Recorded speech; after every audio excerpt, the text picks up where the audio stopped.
ിക്ക് സ്തുതിയായിരിക്കട്ടെ. ഹല്ലേലൂയ. സഹോദരങ്ങളെ, സുഖമാണോ? കുഞ്ഞുങ്ങളെ, ഒരു നല്ല ദിവസം, ചിലർക്ക് നല്ല രാത്രി അല്ലേ? പല സമയത്താണല്ലോ ടോക്ക് കേൾക്കുന്നത് അല്ലേ?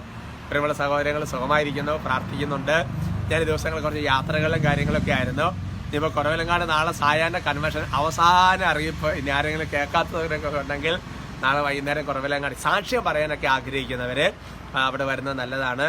നിങ്ങൾ ചെറിയ ടോക്ക് കേട്ടു, അഭിഷേകത്തെ സംബന്ധിച്ചു, അല്ലെങ്കിൽ കുറവിലങ്ങാട് സാധാരണ കൺവെൻഷൻ വന്നു, കർത്താവ് അനുഗ്രഹിച്ചു, അങ്ങനെയുള്ള സാക്ഷ്യങ്ങൾ പറയാൻ ആഗ്രഹിക്കുന്നവർ പ്രത്യേകം ക്ഷണിക്കുകയാണ്. നിങ്ങൾ നേരത്തെ ഒരു 5-6 മണിക്കെങ്കിലും എത്തണം. എന്നിട്ട് ആ സംഗീതത്തിൻ്റെ ഭാഗത്തേക്ക് വന്നാൽ മതി. അപ്പോൾ ശുശ്രൂഷകരെ ക്രമീകരിക്കും. അങ്ങനെയൊക്കെ വിശേഷങ്ങൾ. പിന്നെ നാളെ യുവജനങ്ങളെ പ്രത്യേകം ക്ഷണിക്കുകയാണ്. കുറച്ച് പേർക്കും കൊണ്ട് ബുക്ക് ചെയ്യാനുള്ള അവസരമുണ്ട്. കുറച്ച് താമസമാണല്ലോ നിങ്ങളോട് പറഞ്ഞത്, അതുകൊണ്ട് അറിഞ്ഞു വരുന്നേ ഉള്ളൂ. അതിന് നിങ്ങളെ പ്രത്യേകം ക്ഷണിക്കുകയാണ് കേട്ടോ. ഇന്ന് വ്യാഴാഴ്ച ദിവസമാണ്, എനിക്ക് ഒരു പ്രാർത്ഥനയുടെ ദിവസമാണ്. പ്രാർത്ഥിക്കാവോ? പല നിയമങ്ങൾ എൻ്റെ മനസ്സിലുണ്ട്, പ്രാർത്ഥിക്കണം. നന്മ നിറഞ്ഞ മറിയമേ സ്വസ്തി, കർത്താവ് അങ്ങയോട് കൂടെ സ്ത്രീകളിൽ അങ്ങ് അനുഗ്രഹിക്കപ്പെട്ടവളാകുന്നു, അങ്ങയുടെ ഉദരത്തിന് ഫലമായി ഈശോ അനുഗ്രഹിക്കപ്പെട്ടവനാകും. പരിശുദ്ധ മറിയമേ തമ്പുരാൻ്റെ അമ്മേ, പാപികളായ ഞങ്ങൾക്ക് വേണ്ടി ഇപ്പോഴും ഞങ്ങളുടെ മരണസമയത്തും തമ്പുരാനോട് അപേക്ഷിച്ച് വരണമേ. ആമേൻ. Praise the lord. പ്രിയമുള്ള സഹോദരങ്ങൾ, എന്ത് നമ്മുടെ വിഷയത്തിൻ്റെ തലക്കെട്ട് ആ സമയത്ത് നിൽക്കുമോ എന്നുള്ളതാണ്. ലൂക്കായുടെ വിശേഷം 21-ാമത്തെ അധ്യായത്തിന്റെ 19-ാം തിരുവചനം ദൈവവചനം ഇങ്ങനെയാണ് പഠിപ്പിക്കുന്നത്: പീഡനത്തിലും ഉറച്ചു നിൽക്കുന്നതിലൂടെ നിങ്ങളുടെ ജീവനെ നിങ്ങൾ നേടും. ഹല്ലേലൂയ. പീഡനത്തിൽ ഉറച്ചു നിൽക്കുന്നതിലൂടെ നിങ്ങളുടെ ജീവനെ നിങ്ങൾ നേടും. ഈശോ പറയുകയാണ്, ഈശോയ്ക്ക് വേണ്ടി നിലകൊള്ളുമ്പോൾ ഒറ്റിക്കൊടുക്കപ്പെടും, ന്യായാധിപന്റെ മുമ്പിൽ കൊണ്ടുപോകും, സകലരാരും വെറുക്കപ്പെടും, ലോകം നിങ്ങളെ ദ്വേഷിക്കും, പീഡിപ്പിക്കപ്പെടും. എന്നിട്ട് പറയുകയാണ്, ആ സമയത്ത് ഉറച്ചു നിൽക്കുന്നവര് തങ്ങളുടെ ജീവനെ നമ്മൾ നേടും. എൻ്റെ സഹോദരങ്ങൾ, നമ്മളിങ്ങനെ ചിന്തിക്കുന്നത് നല്ലതാണ്. അതായത് നമുക്കൊരു വിശ്വാസത്തിന് യേശു വേണം, മരണം വേണമെന്ന് ചോദ്യം വരുന്ന സമയത്ത് ഒരു വേർതിരിവുണ്ട്. അതിനകത്ത് ഒരു വേർതിരിവ് നടക്കും ആ സമയത്ത്. അപ്പോൾ ചിലരെ സംബന്ധിച്ചിടത്തോളം ജീവനിൽ കൊതികൊണ്ട് ഓടും അല്ലെ, ചിലര് ആ സ്വർഗീയ ജീവനെ നേടാൻ വേണ്ടി അതിനകത്ത് ഓക്കെ വിവേകം ഉപയോഗിക്കണം.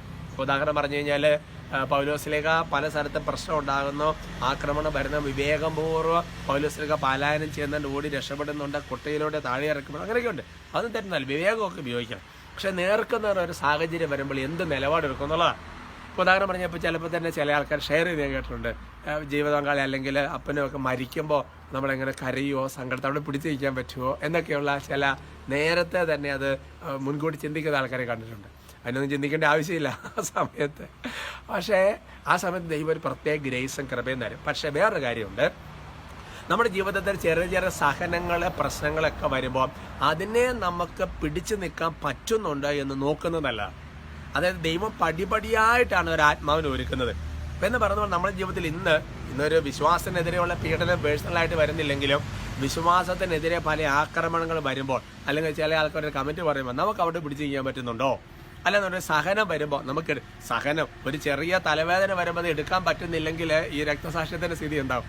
അപ്പോൾ ദൈവം നൽകുന്ന അങ്ങനത്തെ കാര്യങ്ങൾ എടുത്തെടുത്ത് പഠിക്കണം. പടിപടിയായിട്ടാണ് ഓരോ ആത്മാവിനെ അത് കടന്നു പോകേണ്ട സാഹചര്യങ്ങളിലേക്ക് ദൈവം ഒരുക്കുക എന്ന അവസ്ഥയെ വെളിപ്പെടുത്തുന്നത്. അപ്പോൾ അതുകൊണ്ട് അങ്ങനെ സഹോദരങ്ങളെ അങ്ങനെ കൂടി ഒരുങ്ങാൻ പരിശ്രമിക്കുന്നത് തീർച്ചയായിട്ടും നല്ലത്. എനിവേ, നമുക്ക് ജീവനെ നേടണം, സ്വർഗ്ഗത്തിൽ വെച്ച് കാണണം. ഈശോ അനുഗ്രഹിക്കട്ടെ. ചിലപ്പോൾ ഞാൻ വിചാരിക്കുകയാണ്, ഈ ടോക്ക് കേൾക്കുന്ന ലക്ഷങ്ങളല്ലേ, അപ്പോൾ എല്ലാവരും നേരിട്ട് കാണാൻ മരിക്കുന്നതിന് മുമ്പ് പറ്റില്ല, പക്ഷെ സ്വർഗ്ഗത്തിൽ വെച്ചൊന്ന് കാണാമല്ലോ അല്ലേ? ഈശോ പ്രത്യേകം അനുഗ്രഹിക്കട്ടെ. നമുക്ക് ഒരുമിച്ച് സ്തുതിക്കാം. ഈശോയെ, ഞങ്ങളങ്ങ് ആരാധിക്കുന്നു, സ്തുതിക്കുന്നു, നന്ദി പറയുന്നു, മഹത്വപ്പെടുത്തുന്നു. കർത്താവേ, ഞങ്ങൾക്ക് വലിയ സന്തോഷമാണ്, വചനങ്ങൾ തരുന്നതിന് വലിയ സന്തോഷമാണ്. ഞങ്ങളുടെ ജീവിതത്തിൽ വലിയ പരിവർത്തനം അങ്ങ് വരുത്തുന്നു. എല്ലാത്തിനും നന്ദി പറയുന്നു, സ്തുതിക്കുന്നു, ആരാധിക്കുന്നു. കർത്താവേ, ഓരോ കുടുംബങ്ങളെ, വ്യക്തികളെ ഇപ്പോൾ ആശീർവദിക്കുന്നു. കർത്താവായ ദൈവമേ, വിവിധങ്ങളായ നിയോഗങ്ങൾക്ക് വേണ്ടി പ്രാർത്ഥിക്കുന്നവരുടെ പ്രാർത്ഥനകളുടെ മേൽ ഈശോയുടെ ആശീർവാദം പതിയട്ടെ എന്ന് പ്രാർത്ഥിക്കുന്നു. ദൈവമേ, മറ്റുള്ളവർക്ക് വേണ്ടി പ്രത്യേക നിയോഗം വെച്ച് പ്രാർത്ഥിച്ചുകൊണ്ട് ആശീർവാദം സ്വീകരിക്കുന്നവരുടെ മേൽ, അവരാരെ നിയോഗം വെച്ചിരിക്കുന്നു അവരുടെ മേൽ ഈ ആശീർവാദം പതിയട്ടെ എന്ന് പ്രാർത്ഥിക്കുന്നു. കർത്താവായ ദൈവമേ, സഹനങ്ങളെ പിടിച്ചു നിൽക്കാൻ ഒരു കൃപ നൽകണമെന്ന് പ്രാർത്ഥിക്കുന്നു. ഇതിനപ്പുറത്തൊരു സ്വർഗത്തെക്കുറിച്ചൊരു ചിന്ത മനസ്സിൽ രൂഢമൂലമാകട്ടെ എന്ന് പ്രാർത്ഥിക്കുന്നു. കർത്താവ് പരീക്ഷ എഴുതുന്ന കുഞ്ഞുങ്ങളെ പ്രത്യേകം അനുഗ്രഹിക്കുന്നു, ഇപ്പോഴും എപ്പോഴും എന്നേക്കും. ആമേൻ.